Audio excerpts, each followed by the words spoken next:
Hello, Spookaroos. This is your host, Eric Dwinells, talking to you, giving you a little pre-show amble. Because I got a couple things I want to talk about. Thing number one is I want to warn you there's a little bit of an audio issue with this episode. This is the second half of the end of the world conversation, although this one isn't so much about the end of the world. This is more specifically about a zombie invasion. So we're going to be talking about that, but this call was recorded over Skype, and normally when I do a Skype episode, I record myself separately so I get a nice clean audio mix eventually when I edit it for you guys. However, this time, the second half of the episode, there was a little bit of a glitch with the audio on my end, so I have to use the actual Skype recording, so the quality isn't going to sound as good. It's going to sound like what it is, a phone call between two people, but I think it's still listenable and enjoyable, so I just wanted to give you the heads up about that. The other thing is, as I said on last week's episode, I got a text, very concerning text, from my director right before we started recording, like literally before, and she was like, hey, call me if you want to talk about, possibly not having a job. And then I had this interview set up already, so I was like, well, I guess I got to do this, and then I'll talk to her. So I did talk to her, and, this is a whole fluid situation, this whole coronavirus nonsense. But the good news is I am fully employed at this moment, and that's all we are doing. We're taking it day by day, week by week, but so far I am still employed, happy to report, and it seems like it's going to stay that way, fingers crossed, and I hope the same can be said for all of you. Tricky times out there. Okay, thing number 3 that I wanted to talk about is, if you listen all the way through this episode, there's going to be a very special treat because, as I talk about on the episode, Brian Toney, my friend and yours, frequent podcast guest and collaborator, he has, in his free time with the coronavirus, he has taken it upon himself to record a new version of the show's theme song. It's a little bit more rockin' than the ones we normally use, a little bit more involved, but it's really cool. So I'm going to play that at the end of the episode, so make sure you stay and listen through. I'm going to play the whole thing for you, so be listening for that. Okay, with that said, let's go back about a week or two and hear about the zombie invasion, the zombie hordes.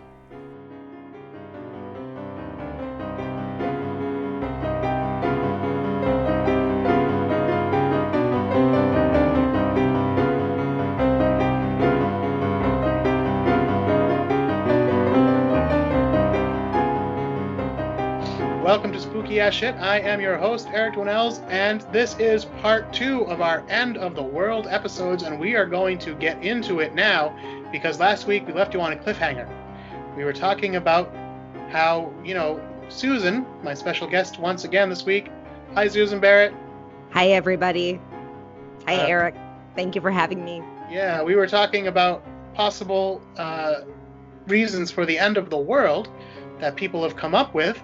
And we got to the zombie infestation or alien invasion theories, and Susan and I were kind of laughing about it, but then I pointed out we might be laughing, but the United States government is not laughing about it, and that is going to be what we cover tonight. I don't know if I've got enough notes here for a full episode, or if this will be kind of a mini episode, but I'm almost certain I don't have the space to save a 2-hour or even an hour-and-a-half episode on the old Libsyn.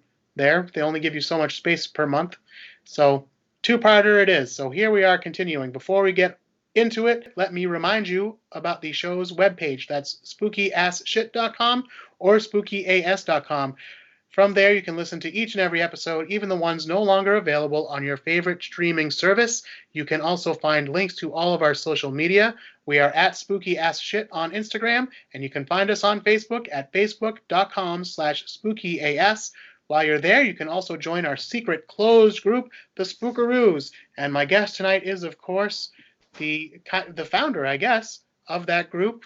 Unless, I'm the founder, but if so, then you're the founder of this group. But I don't know. However you want to consider it. It's Founders Day. Either way, it's Founders Day. Thank you for having me. True Blue Spookaroo. All right, so that's all of that out of the way. Oh, on the website, you can also get merch. I don't really make any money off of it because I have to go through TeePublic, and they give you like $2 off of every sale or something. So they charge like 20 something, and I don't really see the money. But if you're a fan of the show and you want to wear your support, go ahead and do that. I know Susan's got a shirt. That's correct. She looks pretty styling in it. She sent pictures, so. I bet you those reusable shopping bags are washable, people. So when you're going out doing your shopping, you can run those through the washing machine. Mm-hmm. All right, so let's pick up. Let's not waste any more time. Let's pick right up. We were talking about what if aliens and zombies come to Earth? And why are we laughing about it, but the United States government doesn't? Well, the government often puts together these like think tank groups made up of various personnel, like sociologists and military people and scientists and researchers of all kinds of stripes, very smart people. They put them in this think tank to come up with contingency plans to deal with all kinds of threats to the welfare of the nation. Some of these plans are open and available to the public, but most of them are highly classified for reasons of national security. For example, they have a plan on what to do if Russia decides to strike us with some kind of nuclear attack. But that's not open to the public because we don't want Russia to find out what we plan to do if they strike us with a nuclear attack, right? We basically, it's a matter of we can't have our playbook falling into the wrong hands, right? Sure. Now, it is a fact that the U.S. has not one, but several contingency plans at the ready in case of an alien invasion. So far, none of these plans have been made available to the public because they are considered a matter of national security. You've got quite a look on your face, Susan. Tell us about it. Well, I mean, another reason that we don't know what they are is that they haven't been used. But I have to,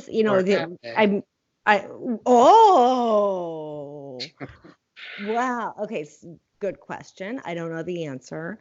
But I'm also kind of thinking, okay, that it is not totally outside the realm of possibility or the realm of reasonableness to plan for us encountering aliens at some point. Like that's statistically kind of likely to happen. I think I'm not the foremost expert on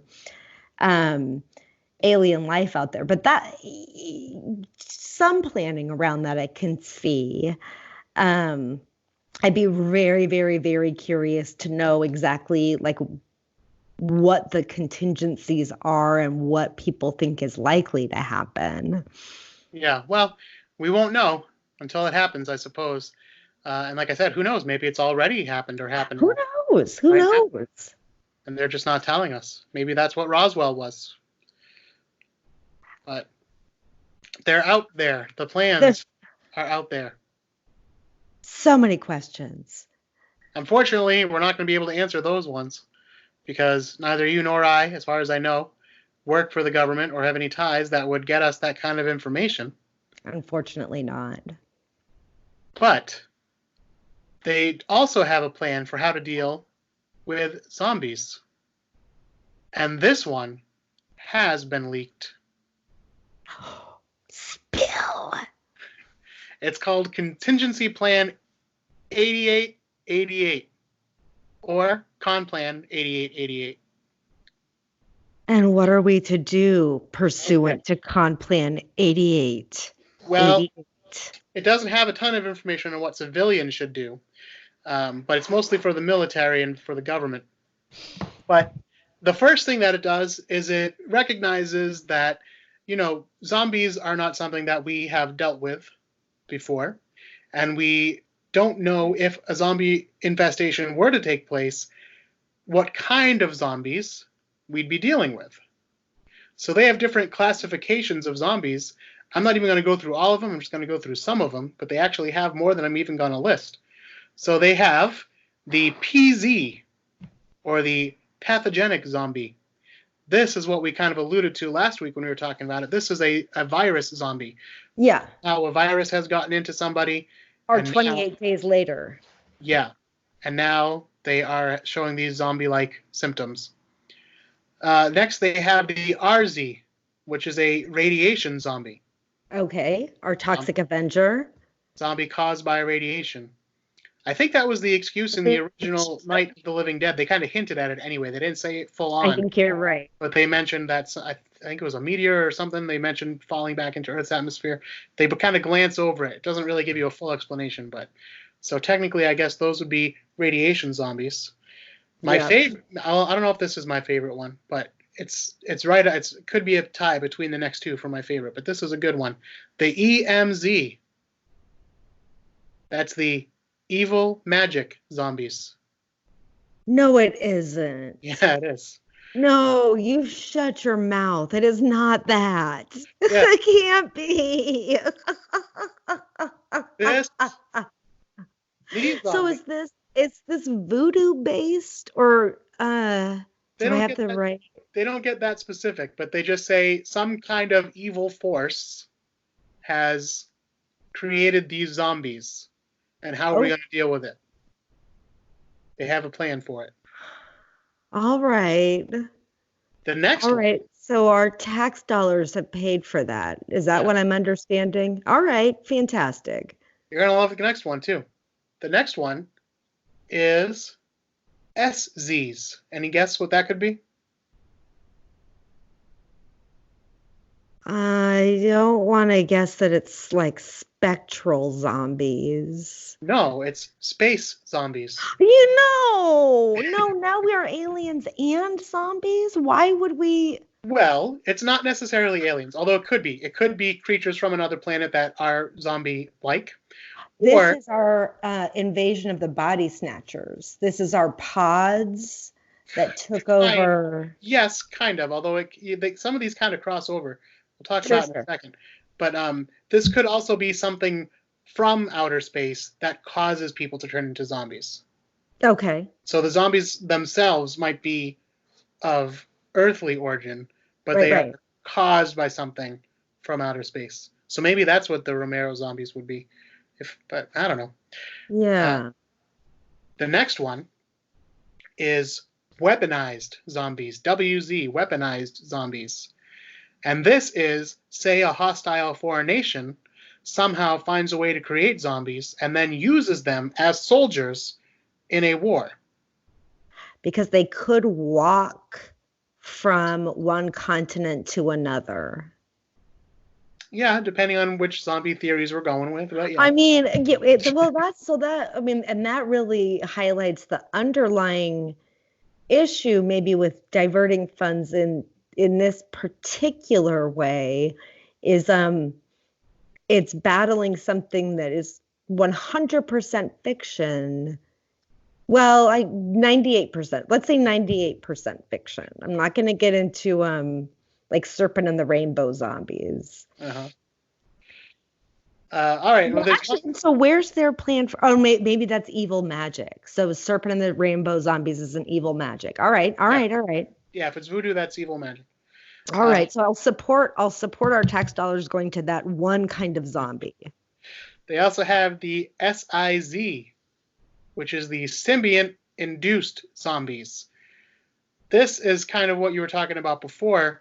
This is like where a symbiont life form takes over a person's body. And the person is alive, technically, but they don't have their own function anymore.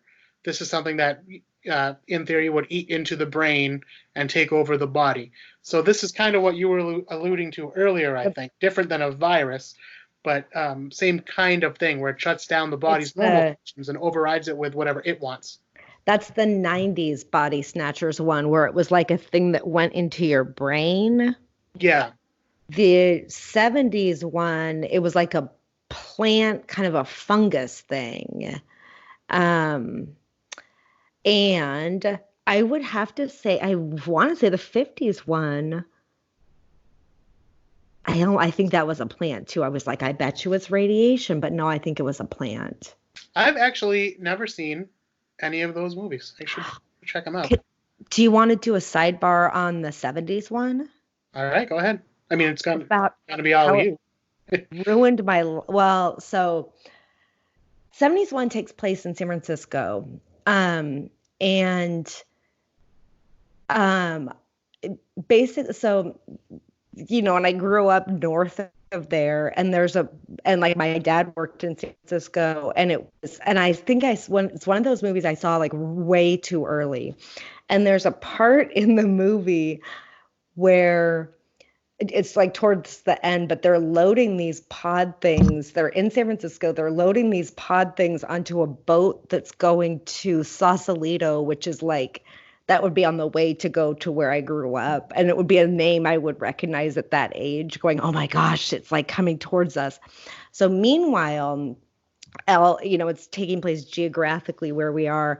But also my school that I went to that year, my elementary school closed down and we had to switch schools. And the one that would be my neighborhood school was organized into pods. And I was certain that if I went to that elementary school, I was going to become a pod person. And I didn't wind up going because my mom had some other like issue about the way the school was run or something. So I went somewhere else, but all the other neighborhood kids went to the pod school.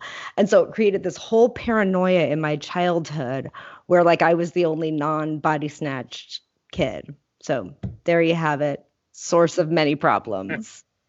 All right. Well, listen, we all have our triggers from childhood, and pod people is one of yours. All right. There you go. I'm owning it. Now, the only real bit of information they give us for human survivors, which presumably would be you and I, of this initial zombie outbreak, is that we should stockpile rainwater because most likely utilities are going to be shut down if everything's overrun with zombies. But they don't want you drinking from the groundwater or rivers because there could be something in those things that's causing the infection that turns people into zombies. I don't know why it would then be absent from rainwater, but I guess maybe there's some kind of natural filtration that takes place would at least reduce the chance of that being true.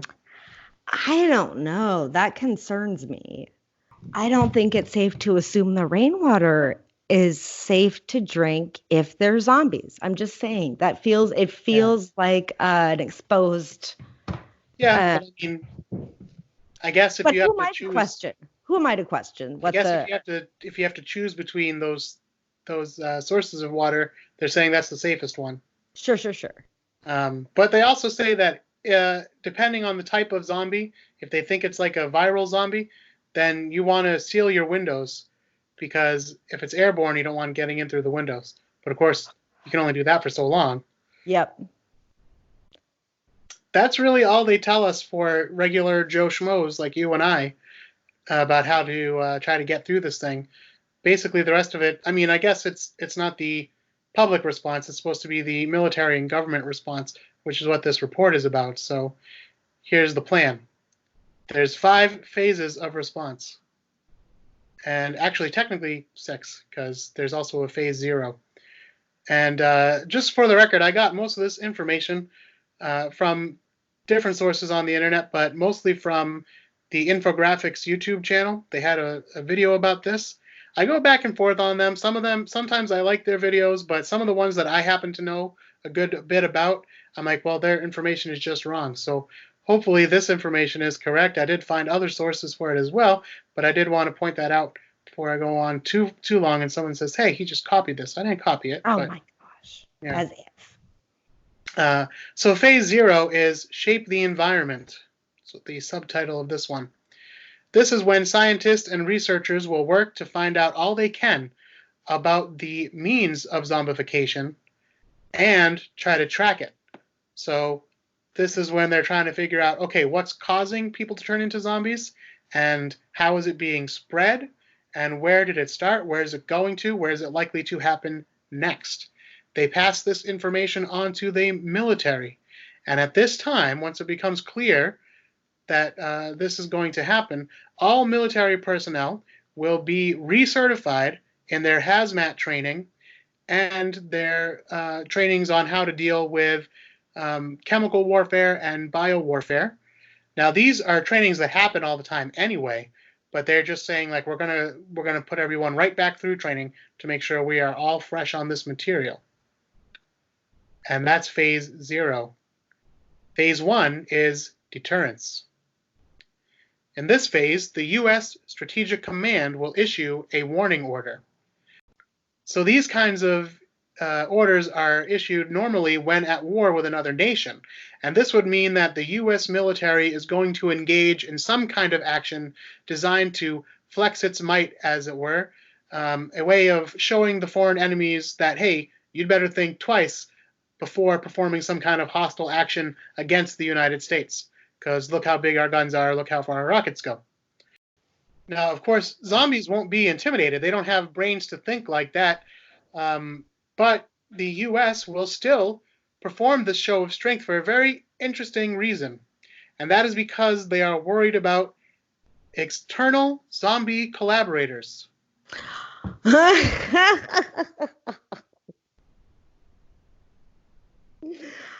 you have any guess what that would be? It sounds like it should mean it's, additional other zombies, but I have to assume it's somebody who's sentient because we're talking about this like power flex. So I would have to assume this would be if we had some kind of zombies attacking the United States and like North Korea decided to support the zombies somehow. Yeah, that's exactly right. Yep. And a foreign enemy decides like, hey, the U.S. is weakened by these zombies. That's great. We're going to help these zombies out. We're going to try to make more zombies if we can figure out how. We're going to send them to the U.S. Or, hey, maybe now we're going to launch an attack on the United States since they're under attack from these zombies. But they also worry just about like anarchist type people who are like, yeah, fuck the United States. Let's get rid of these people. Come on, zombies. And they're doing things to purposely harm. Like that woman, I don't know if you saw, the woman who's accused of coughing. Oh, yeah. On the vegetables at the supermarket, and they had to throw away all the vegetables. So, like, there's assholes out there who probably would be like, oh, I'm on the zombie side. It's not something I would have thought of, but I guess that's why I don't work in government and I'm not part of these planning committees. That's the thing. This is why I don't make the big bucks. Yeah, so not for the zombie's sake, but for the sake of anyone who might be considering collaborating with the zombies, which is probably too strong a term for it, but using the zombies in some way to gain an edge over the United States military, this will show them that, hey, the United States military is still willing and able to function during a zombie outbreak. We're not afraid of you, zombie collaborators. From here, we move into Phase 2, which they subtitle Seize the Initiative. Strategic Command issues another order, and this time it's an alert order. All military personnel, including reservists, will be ordered to join in the fight. Command will station troops where it sees fit for no less than 35 full days to ensure that they have fully prepared the military and that they are ready at all times from the moment the crisis is identified. The president will reach out to foreign governments to ensure that, I'll try that sentence again. The president will reach out to foreign governments to ensure them that the U.S. military buildup is in response to the zombie threat and not that the U.S. is going to use the zombie threat as a cover to perform hostile military actions to said foreign lands. So, for example, Russia looks and sees, hey, the U.S. is calling in all of its military. They're gathering all, on the western seaboard or something like that because, the outbreak starts in your neck of the woods in California or something. And Russia's like, what the hell's going on here? It's a bad batch of Botox, and it takes over Los Angeles. Yeah. So Russia gets a little nervous, and they might think like, oh, this is the U.S. There's no zombie threat. That's crazy. They're building up this military so they can attack us. So the president's going to call personally and say, hey, that's not what's happening. We promise you, we're just trying to deal with these damn zombies. At this point, the Air Force will begin dropping bombs on the zombie hordes in the U.S. and abroad. Interesting. Why are you laughing at this, Susan? It's very serious information. It's the hordes. It was the hordes. It's that we went right to there being hordes. But you know what? What happens? It's not an infestation if there's not a horde of zombies. I'm in denial about the hordes, I guess. So the rest of the military will be busy too. However, we haven't started any ground fighting at this point. The rest of the military will be used to fortify civilian defense zones and to enforce quarantines. So I think that's the phase we're heading into now. And yeah, this is like the topic of discussion. It's been the topic of discussion, at least here, for like a week or so. Is like, maybe not so much anymore because we're starting to see what it is, but like, what does enforcement look like when they first? So we're under it's issued by the counties, but I think all the counties, what I heard is all but one, I don't know what, are under these mandatory shelter in place orders. But when they first went out, it was like, well, what is the enforcement going to be? So one person I was talking to was kind of like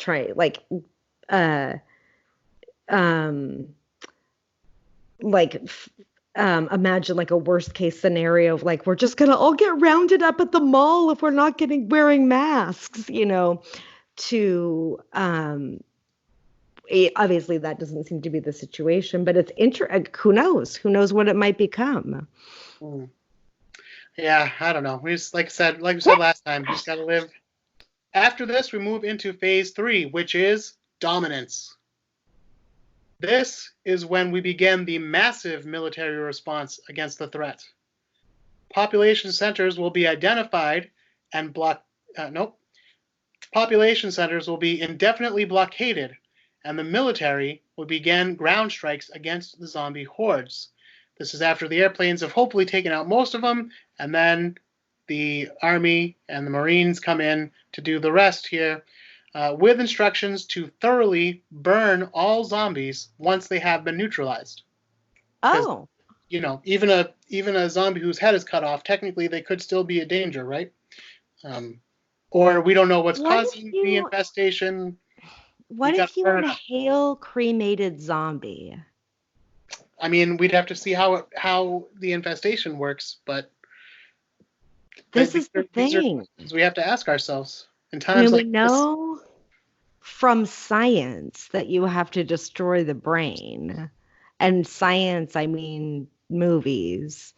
I don't know. I guess the military knows something I don't about zombie disposal.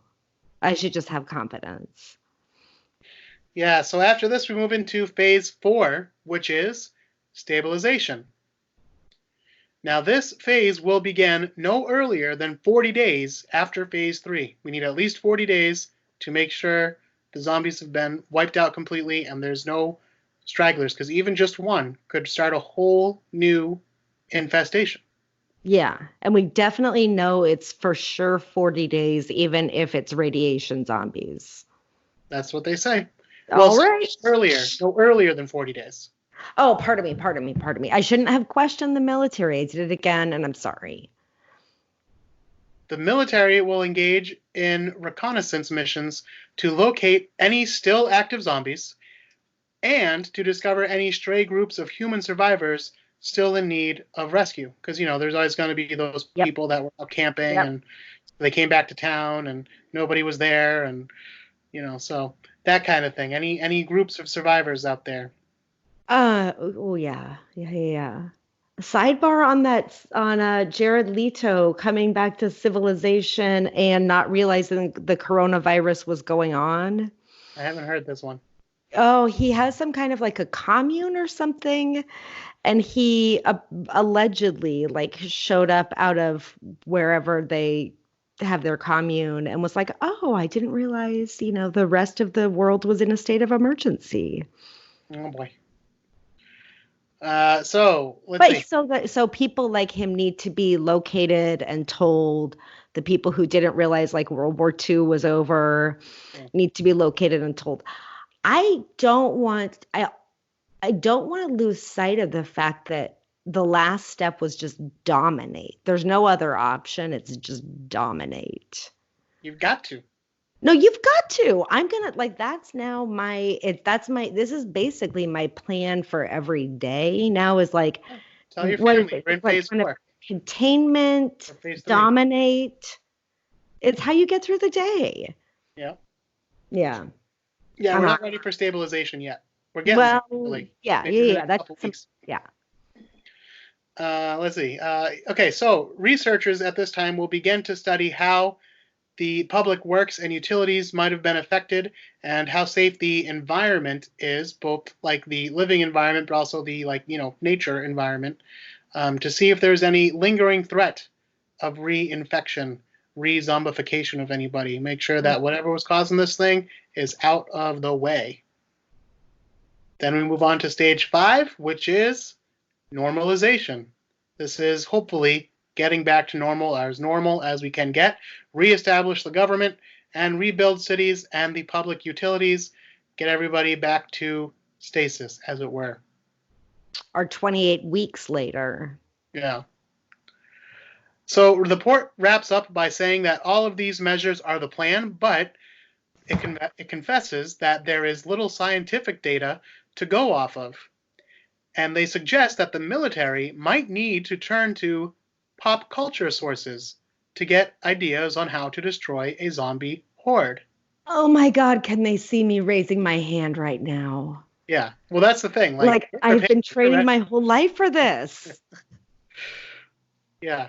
And by the way, if you have not read The Zombie Survival Guide by Max Brooks, I highly recommend that book. It is a humor book, but it's written in a very serious manner by the son of Mel Brooks.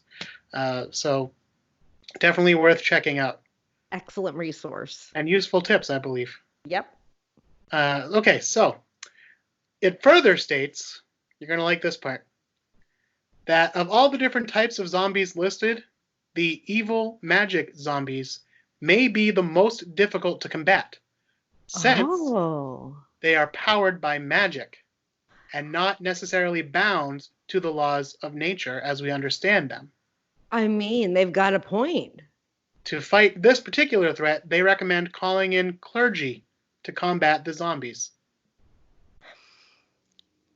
Now, should we unpack this a little bit? Like, so specifically what clergy? There are like military, enlisted clergy, and I think that's what they mean. Well, I guess what I'm asking is, are we going to go, are we going to go this like magic to like magic? Are we going to, if we've got some kind of like evil Catholic zombie, are we going to bring in a Catholic priest? Are we going to, how big is the panel of consultants, I guess, is what I'm asking. Yeah, there's a lot of unanswerable questions here. Yeah, but this is why they need me. Yeah. I know you've gotten into the spirit a little bit more as we've gone along, but I know you were very concerned that this was how our tax dollars are being spent, and I didn't want to spoil it for you, but this is, in fact, a real plan that was handed down from the government. However, it was done as a theoretical training exercise. Because they didn't want to say, like, what would you do if Russia did nuke us? What's the plan going to be? Because even a training plan could be an actual plan, and so they don't want to give those secrets away. So they decided it would be fun to do it with a completely fictional scenario. Yeah, how to create an emergency plan without labeling the emergency. Yeah, or creating some kind of undue tension with another government. So, like, China could be like, hey, why are you planning for a Chinese invasion? We're fine. Like, we're cool right now.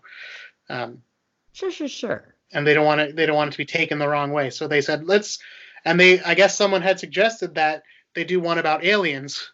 And then people in the government were like, we're all set there. Yeah. and we can't tell you about it. Actually, It's you classified. can take this and copy and paste Alien into Zombie. Yeah, so they decided to do the zombies. So I do remember when this came out, people were kind of sharing it the way I did, not really expressing that this was not like something that the U.S. government was actually worried about. It made its rounds on the website. This was a few years back that this came out, but fun nonetheless, and an interesting thought experiment. For sure. Although a little bit terrifying, because it seems like there are a lot of things that we just don't have the answers to. I'm frankly disappointed that I can't serve as a consultant on this, but Well, whatever happens, who knows? that's a thing. That's a thing. All of those pandemic and contagion movies, those were all just, far off fantasies until very recently. Oh my Like gosh. for us in our lifetime anyway, maybe, the Spanish flu or something like that was an issue back in the olden days, but in our lifetimes, this is it. Yeah. Yeah, it's a very weird time. Okay, so Susan, any final thoughts on the end of the world, either from zombie or the stuff we were talking about last week?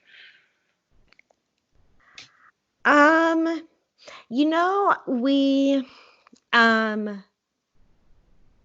like I was sort of, I think, a little bit critical of people statistically being likely to think they were actually going to be present for the end of the world. But at the same time, it's this thing of going, well, I'm just a person to whom interesting things don't happen on a regular basis, but am I really watching this thing happen? Yeah. It's somewhere in between, like a sort of the narcissistic thought that you're the center of the world versus like, wait a minute, are we really like watching some shit go down here? Yeah. One thing I wanted to mention too, have you ever seen that clip from CNN that they were going to show if the world was ending? No. There's a clip. You can find it online. You can find it on YouTube. Just type in CNN end of the world. There's a clip that they had, like, how like news outlets will have obituaries prepared for people who are sick or very old, and they have it ready to go. So as soon as that person passes away, and some of them have even slipped out by accident ahead of time, and the person's still alive, and their obituary appears in the newspaper or something. So this was this kind of thing. They just wanted to be prepared in case the end of the world came. And Ted Turner, who created CNN, Sure. he said, "Oh, even if the world ends, don't worry. We will always show we'll be continuing right to the very end."